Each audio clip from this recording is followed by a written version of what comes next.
times homeowners fall behind on property taxes, end up paying it later, but they are going to have to pay that interest rate and there is a penalty for them.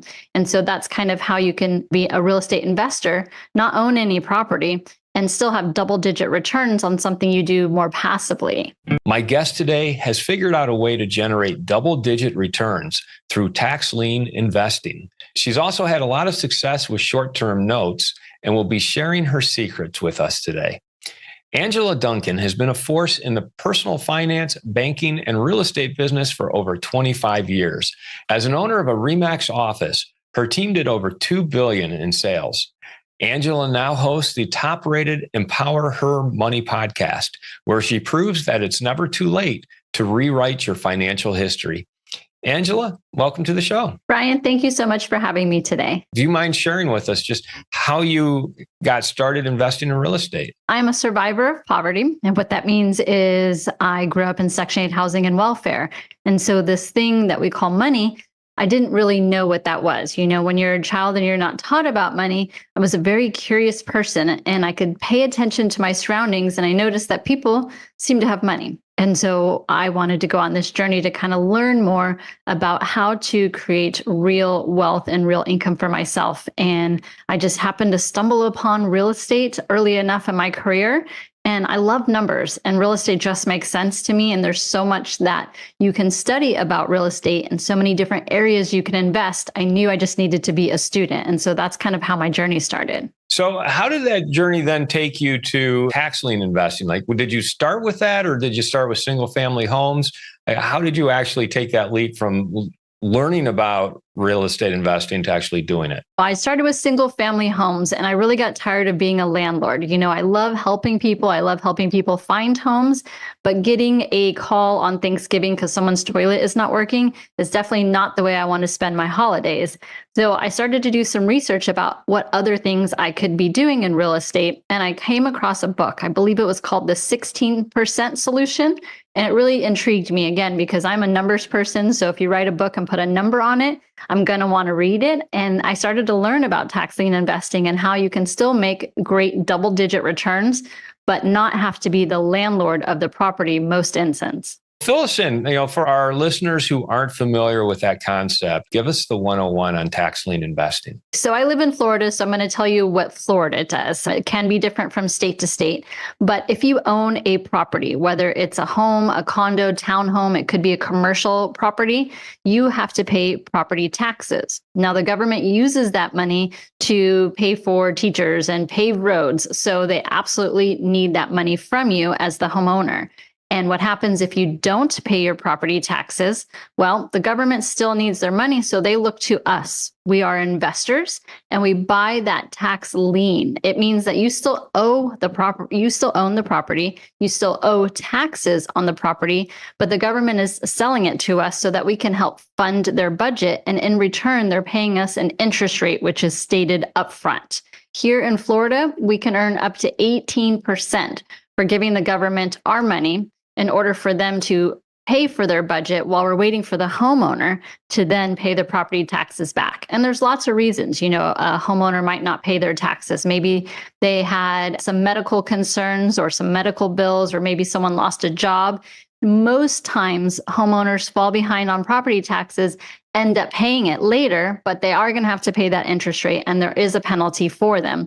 And so that's kind of how you can be a real estate investor, not own any property, and still have double-digit returns on something you do more passively. In essence, you are providing a loan to the homeowner at a 18% in Florida rate that then covers their property taxes, and they'll pay you back with the 18% interest over time. Technically, you're lending money to the government because they're the one who has to pay for their budget. So it's like the property owner owes money to the government. We help the government, and then in return, we get an interest rate until that homeowner pays their bill. Now, when you read that book, The 16% Solution, is that pretty much how it was presented in that book as well? Yeah, but what I liked about the book and several other ones that I've read along the way is it can help tell you the difference between the states. It tells you, like Florida, like I mentioned, can pay up to 18%. But if you look at Iowa, they pay up to 24%. Illinois can pay up to 72%, depending on the situation. So you really want to start in your own backyard first. Figure out what the rules are. What does your county do? How much do they pay? What's their bidding process look like? And really learn the laws where you live, because it's much easier for you to drive by that property and take a look to see what's there, because then you want to know at the end of the day, if I had to foreclose to get my money back, what am I going to own? I don't want to own dirt. I don't want to own a building that looks like nobody could live in it. So really being able to invest and do your research where you live first is the most important key. How do you take action on that? I mean, is there just a database of property taxes that need to be paid, and the government's going to set up a loan situation like that? Or like where does one start to find these opportunities? Most of the time, thank God for technology, because you used to have to go stand on the courthouse steps, make bids. But here in Florida, everything is online. So they've partnered with a company, and it depends on the county when the date is. But what they do is they publish this list of property owners that are behind on their property taxes about a month before you can start bidding. So it gives me as the investor time to do my research. I'm driving by the property. I want to see what it looks like. I can partner with a title company and see what other liens are on the property. Do they have a loan? Maybe there's some permit issues, but I kind of want to know most of that upfront.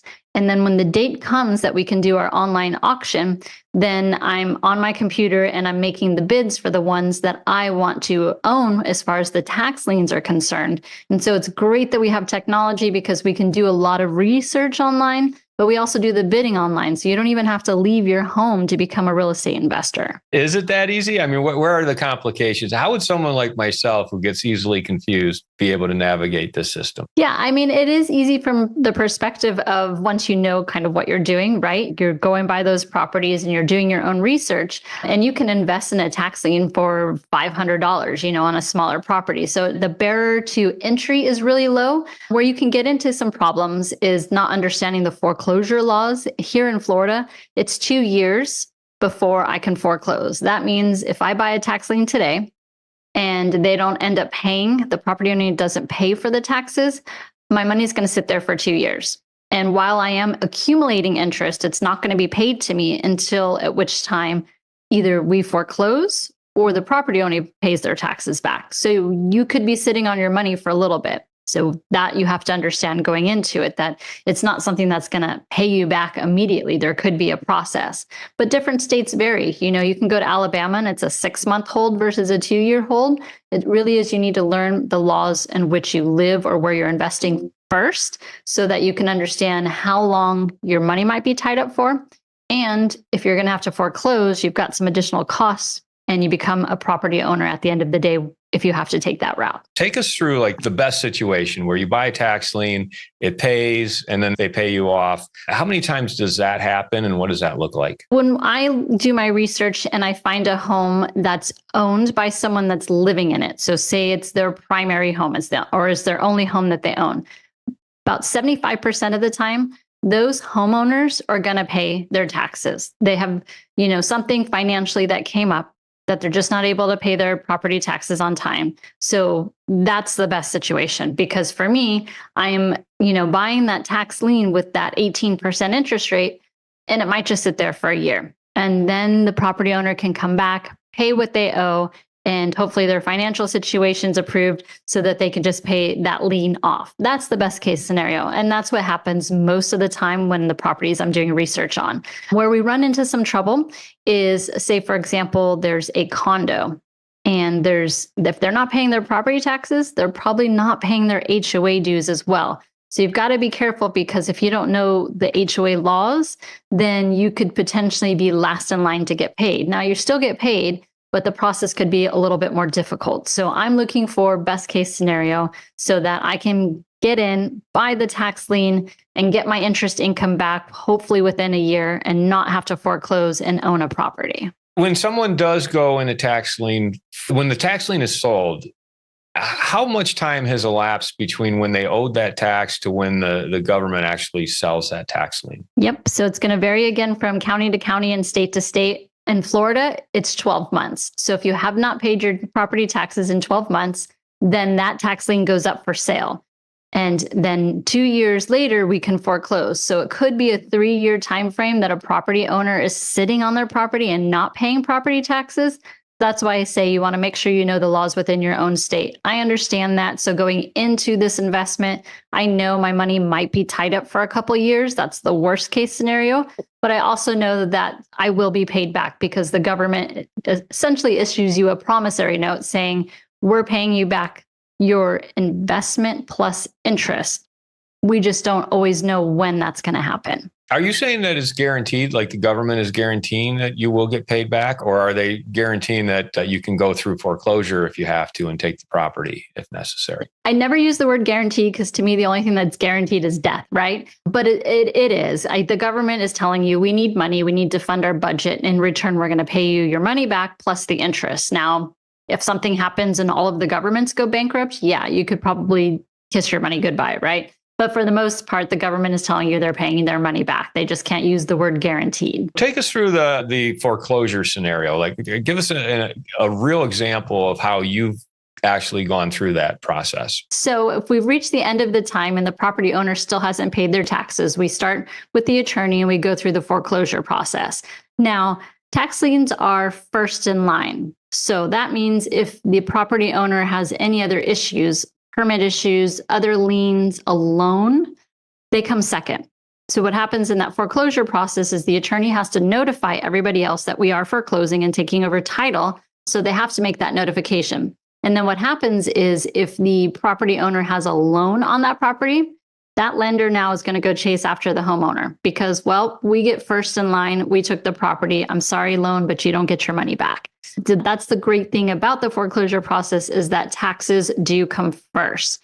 And the loan will have to either write off that debt or they're going to go after that property owner. Not for me to be concerned with. My only duty is to notify them and let them know that I'm taking possession of the property.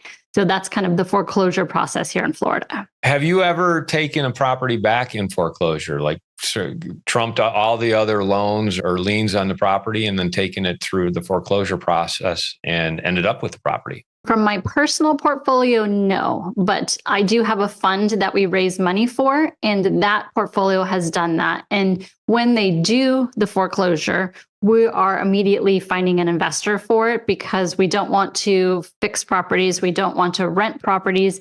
Our deal for the fund is to get our money back as quickly as possible so that we can go back and kind of rinse and repeat. But yes, we've been through the foreclosure process with our fund. Can you walk us through that? The actual scenario, how much did you invest? What was the lien for?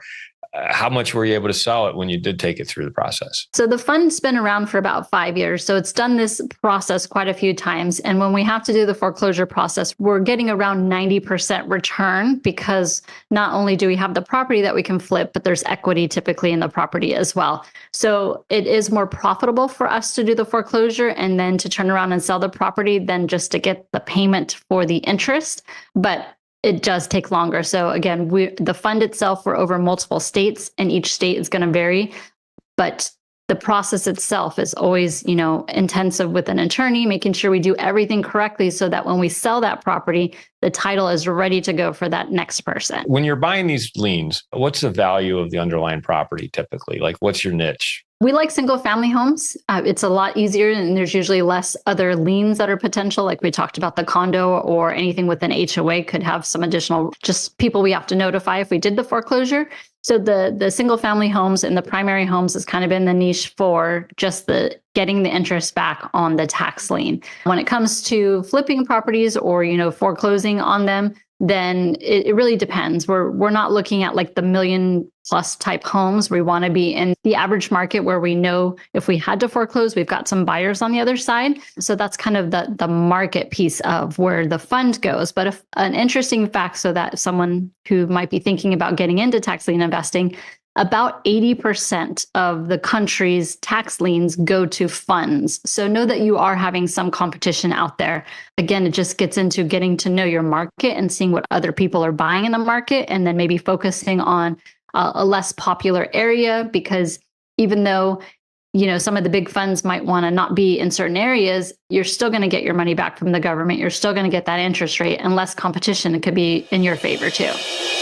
I'd like to take a moment to tell you about Green Property Management. Not only do they manage everything from single-family homes to apartment complexes in the West Michigan area, they also manage my entire portfolio. So I can tell you from personal experience that their unique flat fee management style is worth a closer look. If you feel that your property isn't operating to its fullest potential, then Green Property Management can help you take a holistic approach that will save you money, eliminate your headaches, and increase your net income. And if you're a property manager interested in applying Green Property Management's model, give them a call at 1-866-95-GREEN or visit them on the web at greenpropertymgt.com.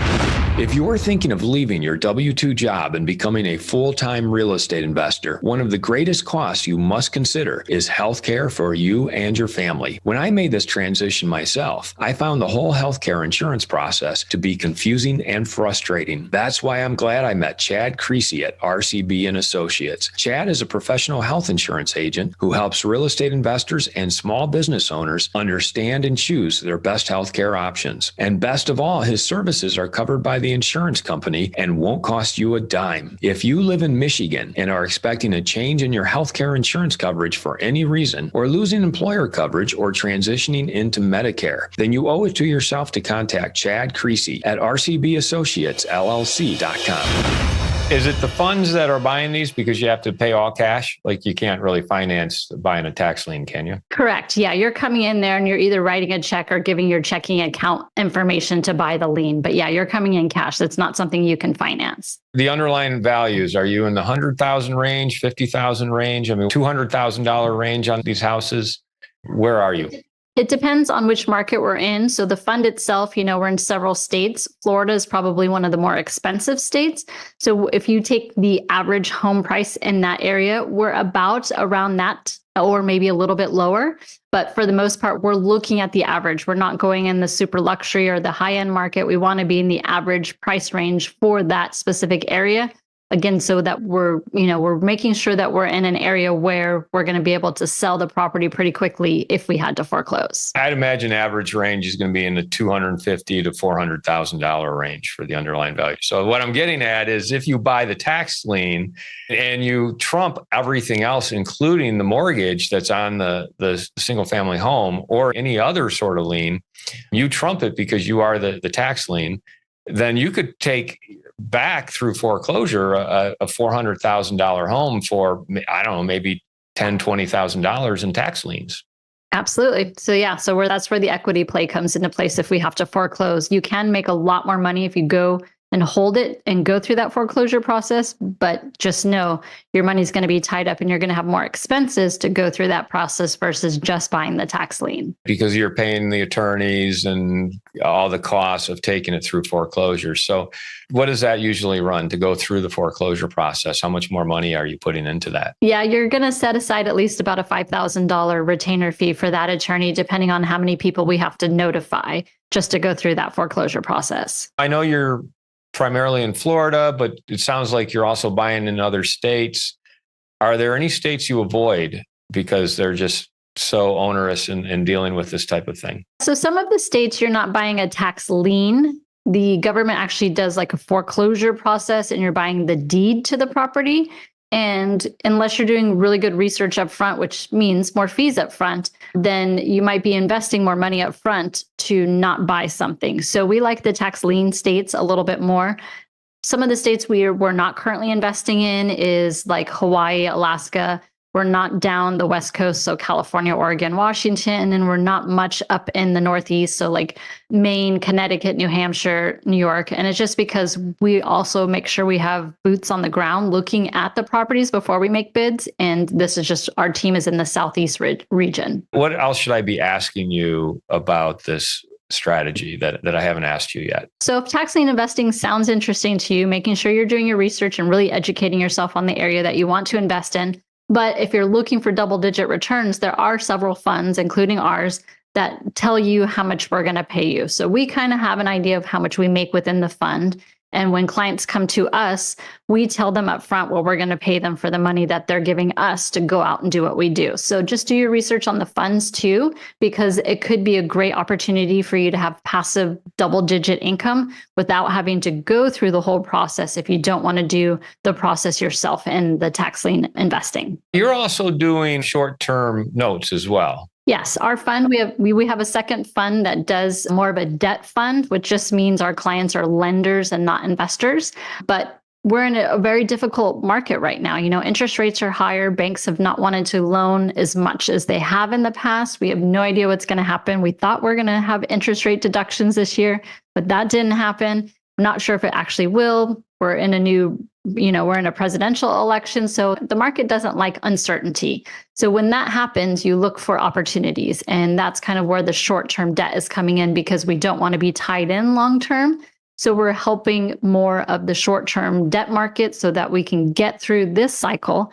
And hopefully on the other side, there'll be a different opportunity and we'll shift our focus. Are you raising money to offer short-term debt to investors? Is that what you're doing? What this fund does is we are raising money so that we can go out and develop projects or help developers with projects. So our clients are lenders to the fund, which makes the debt word, right? But no, we're not necessarily lending out. We're just partnering with people to work on projects. Okay, so I want to go back to your beginnings, because you talk about coming from poverty and kind of like, your origins and how you got started investing, realizing that, hey, people with money are doing quite well and you wanted to be there amongst them. What mindset shifts did you have to go through to get from that beginning to where you are now? Yeah, I think very early on, I was running away from poverty, if that makes sense. I just didn't want to be poor. I didn't want to live in the environment that I was in.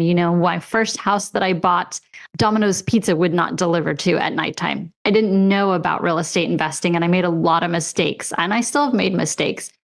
But as I started to transition, I thought, I don't want to run away from something. I want to run towards something. And what does that look like? And I started to set goals for myself, little goals that just seemed unattainable at the time, but it really was a mind shift, because you have to stop thinking in fear and start thinking in gratitude. So each day, just being grateful for the opportunity that I have, and being a student and mentoring other people and giving back to other people. I just found the more that I kind of surrounded myself with people doing bigger things and me offering to help them in any way that I could, more doors started to open. And I shifted that mindset from not feeling like I didn't have anything to it's possible and I have to put in the work. And it doesn't matter like where you started, who you are, man, female, what you were taught, you have the ability to make a change. And I get very emotional about this part because I didn't think that for a long time. And to be able to teach people and mentor people and watch them transform from thinking things are impossible to taking just small steps forward and taking the time to invest in their education and picking a lane to become, investor, and watching how their own mindset, like their mindset changes as well, has just been just the best part of my journey. And I know I'm going to be a student forever, and maybe not tax lien forever, but another aspect of investing and teaching other people. That's really where the gift comes from, is once I've learned something to turn around and teach somebody else. That's my mission. That's my passion. And whatever avenue it looks like, I will be a student forever. And I very much enjoy the real estate, field and teaching people about investing. As a student forever, what is it you're interested in right now? What are you looking at? Given where we are in the market right now, interest rates being what they are, opportunities shifting, are you preparing for the next leg up? What does that look like to you? So a lot of my probably 6 months has been in the sub 2 market. I'm not sure how familiar you are with that. And I don't want to go too deep into like the weeds of it. But really, it's helping people that perhaps have a low interest rate on their loan and they want to sell a house, but they want to buy another house as well. So how do you kind of bridge that gap as you're coming in to help that specific homeowner? So a lot of research still to be done in that market. It's completely different and new to me. There's a lot of downside if you're not careful with that. So for me, teaching tax liens has been great because there's a lot of certainty. Like you're loaning money to the government, they're going to pay you back. It's much better environment for people who are more conservative and don't have the time to do a lot of real estate education on their own time. How would people find out more about you or get a hold of you? If you're interested in what I teach, Empower Her Money, I'm on Instagram, TikTok, and I do have a podcast. I do a lot of teaching through the podcast. If you're interested in the fund, it's morewithangela.com. All of my information's on the website, so you can do your research first, and then you can reach out to me and we can have a call together. What is your favorite hack or app? My favorite app, honestly, is your contacts. I think when I meet new people and we have a conversation and say you exchange contact information, right? Put a note under the notes section. iPhone is very easy to do that. What did you learn about them? What are they passionate about? Maybe they mention their kids' names, their husband's names, or any hobbies. I like to put all my notes within the contact part of my phone, because then when we speak again, I can go back and quickly look over what our last conversation is and refresh my brain.